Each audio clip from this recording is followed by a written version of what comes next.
Right, so hello and welcome back to Books and Things and welcome to another video, and today I'm here to introduce The Old Curiosity Shop by Charles Dickens.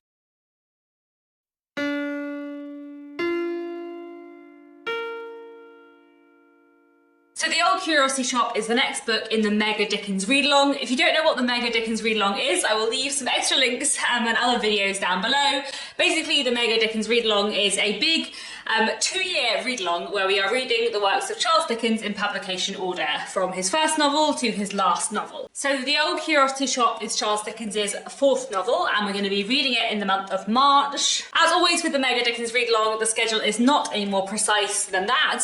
Start when you like, finish when you like, within the month of March. And if you want to skip The Old Curiosity Shop, if you want to join in just for The Old Curiosity Shop, that's absolutely fine. It's a very casual read-along. I'll leave links down below to the initial announcement video and also to the Discord server. There is also a Goodreads group, but we haven't really been using it. It's mostly been on the Discord server, so I'll mostly link that down below. I will say as well that the way I have done the schedule is that The Old Curiosity Shop is for March with just 1 month, because it's not really long, though it's not really tiny. And then we're reading Barnaby Rudge, the next book in the list, over April and May. So Barnaby Rudge is a bit longer than The Old Curiosity Shop, but it's not that much longer than The Old Curiosity Shop. So if you'd rather read The Old Curiosity Shop over 6 weeks and finish it in the middle of April, and then read Barnaby Rudge over 6 weeks, that's absolutely fine as well. Like I said, very casual read along. So today I wanted to tell you a little bit about what The Old Curiosity Shop is about, and also give you some reasons why you might want to read it, as well as telling you a few things to keep in mind going into The Old Curiosity Shop. I must say, looking at myself in the picture on my video camera, it's such a weird book cover, this, of The Old Curiosity Shop. It's just very strange. I don't know why they chose this one. I assume it is an illustration from some point in the book, but it's just a very odd cover. Anyway, so The Old Curiosity Shop is chiefly about a young girl called Nell. Nell is, I think at the beginning of the book, around 13 or 14 years old. She lives with her grandfather, who runs an old curiosity shop, and he owns a shop full of random stuff. He is in debt, and so she and her grandfather end up fleeing the Old Curiosity Shop, fleeing London, and kind of travelling around England in order to try and escape the dangers that await them in London. So we are partly following Nell and her grandfather in The Old Curiosity Shop. That's probably, like, in a way, the main plot, but there's also a lot of other plot lines going on in The Old Curiosity Shop, most of them in London. So in London we follow a boy called Kit, who is a friend of Nell's, and we also follow a young man called Richard Swiveller, more commonly known as Dick Swiveller. That is his name, and Dick is a friend of Nell's elder brother, and we follow him a bit in London as well. And also in London are the kind of villains of the piece. A man called Quilp, who Nell's grandfather owes money to, and Quilp's lawyer, a man called Mr. Brass, and his sister.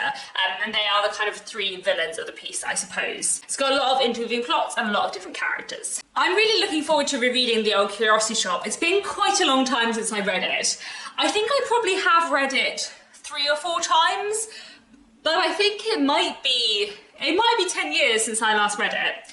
I'm trying to think if I have read it other than when I was a teenager. Basically, I read The Old Curiosity Shop as a teenager, and it was, when I was a teenager, one of my favourite Charles Dickens books. And I remember that I had it on audiobook. I bought myself the audiobook on iTunes because it was one of my favourites. And I listened to it on my iPod because, you know, that was a long time ago. I must have listened to it twice after I'd read it physically, I think. So I think I must have read it 3 times as a teenager, but I'm not actually sure if I've read it since. So I think it must be more than 10 years since I last read it, which explains why I was slightly struggling to get some of the facts straight in my head when about to make this video. So I'm really curious to reread this one because I used to really like it, but then I feel like it's definitely gone down in the rankings since then, and I don't know if that's just because it's been a long time since I read it, or because of some elements in the story that I don't like so much, which I'll talk about in a minute.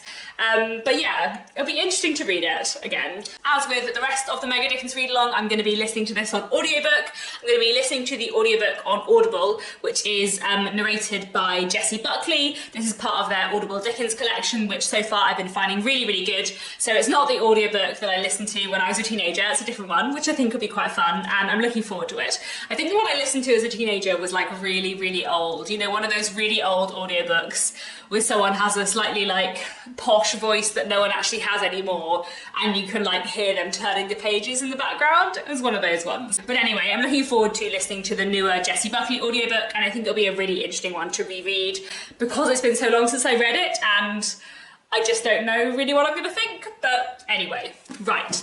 Let me give you 5 reasons why you might want to read The Old Curiosity Shop. So the first reason is kind of episodic adventure fun, which is something I've been saying in a few of these kind of introductory Dickens videos. Dickens often writes kind of episodic adventure fun, and I often really like that stuff. But I do feel that The Old Curiosity Shop has a bit more of an overarching plot than Nicholas Nickleby, if I remember correctly. As I say, has been a very long time since I read it. I feel like it does have more of an overarching plot, but it also has those kind of episodic things. Nell and her grandfather kind of travel around the country and see different stuff, but we also have a more kind of like sustained, enclosed plot going on in London. Another thing I think worth reading The Old Curiosity Shop for is the kind of interesting relationship between Nell and her grandfather. She, as I said, is about 13 or 14 years old, but she often kind of ends up being the one looking after him. And I find her a kind of interesting character, and I find their relationship kind of interesting. And I also think The Old Curiosity Shop is maybe going to be a kind of interesting book to read sort of in comparison to Oliver Twist. Oliver Twist and The Old Curiosity Shop are his 2 books that have a young protagonist, a child protagonist, who we don't see grow into adulthood during the book.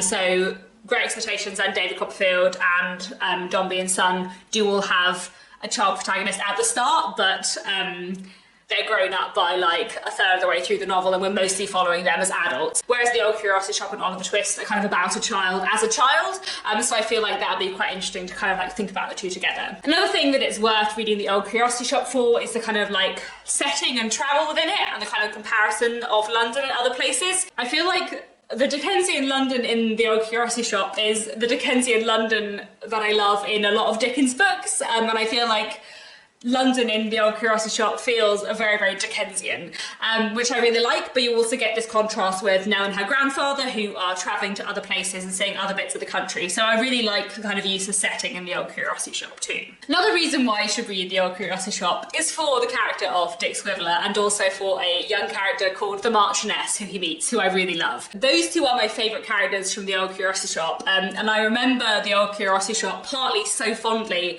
from my teenage years because I loved those 2 characters, and also the character of Kit.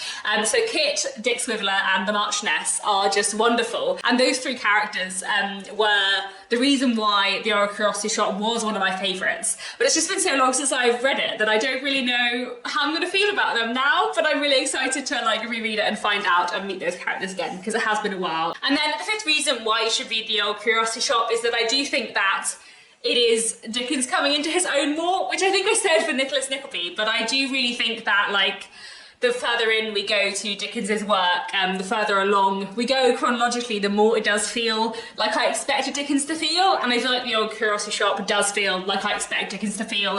It has that really rich Dickensian London that you get such a strong sense of. It has all these unique and strange characters. It has, you know, lots of different interweaving plots, and it has good love stories in, if I remember correctly, which Dickens's first 3 books don't really have so much. So I am kind of looking forward to that very much as well. If I remember correctly, The Old Curiosity Shop is kind of weird, but in a fun way. I feel like my reasons here have been a little bit scatty because it has been so long since I read The Old Curiosity Shop last, but I am really looking forward to rereading it. However, before we go into the read-along of The Old Curiosity Shop, there are 3 other things I wanted to mention, like 3 things I think you should be aware of before you go into The Old Curiosity Shop. So one thing to be aware of is that there is a slightly like odd framing device at the start that then just gets dropped. So like the first few chapters, I can't remember how many chapters, are told from the first person perspective of a man who is like out walking when he meets Nell and her grandfather, and then like has a conversation with them, and then like starts wondering what her life is like. And so it kind of starts off with a frame narrative, and then the frame narrative just gets dropped. Basically, Charles Dickens obviously decided actually he didn't like that style and he was just going to do something else. So that's a bit weird, which I think means like the opening of The Old Curiosity Shop can be a bit disorientating. So kind of don't worry too much if the first few chapters are a bit weird, or if there's a change that you're not expecting. That's just worth being aware of before you go in. The second thing I wanted to say is that I don't know if you'll find this, I don't know if I'll still find this, it's been so long since I read it, but I remember when I read The Old Curiosity Shop lots of times as a teenager and loved it, for me it was very much a novel of 2 halves, and I wasn't that interested in Nell and her grandfather. What I really, really loved was the London stuff and all the plots going on in London. And I remember very much feeling that I just really wanted a book about Kit and Dick Swiveller and the Marchioness and less about Nell.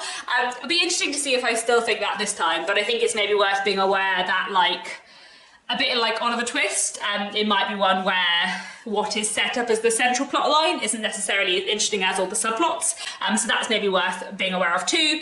And then the third thing that I think is really worth being aware of is that the presentation of the villain in this book, Quilp, is not great. Quilp has dwarfism, and the way that Dickens presents him and talks about him and describes him physically, and the way Dickens equates bodily difference and villainy in this book is not great, and it's quite hard to read. I think, to be honest, one of the reasons why I haven't reread The Old Curiosity Shop for 10 years is because I loved it as a teenager, and I feel like that stuff is going to make it much harder for me to engage with this book now as an adult. I haven't read it for a really long time, but I do still feel like there's just a lot of stuff in The Old Curiosity Shop that leaves a bad taste in your mouth. I also seem to remember that the characterisation of, I think Sally Brass, I think is her name, who is the sister of Mr. Quilp's lawyer, I feel like her presentation is not great either. Like, I feel like she's a woman who looks slightly masculine, and Dickens finds this very funny, and Dickens is just like quite mean about it. So I feel like there's some stuff in The Old Curiosity Shop that's going to annoy me. But you know, I'm still really interested to read it because it has been a long time, and like I said, it was one of my favourites as a teenager, and I do think there are some fantastic subplots in here. So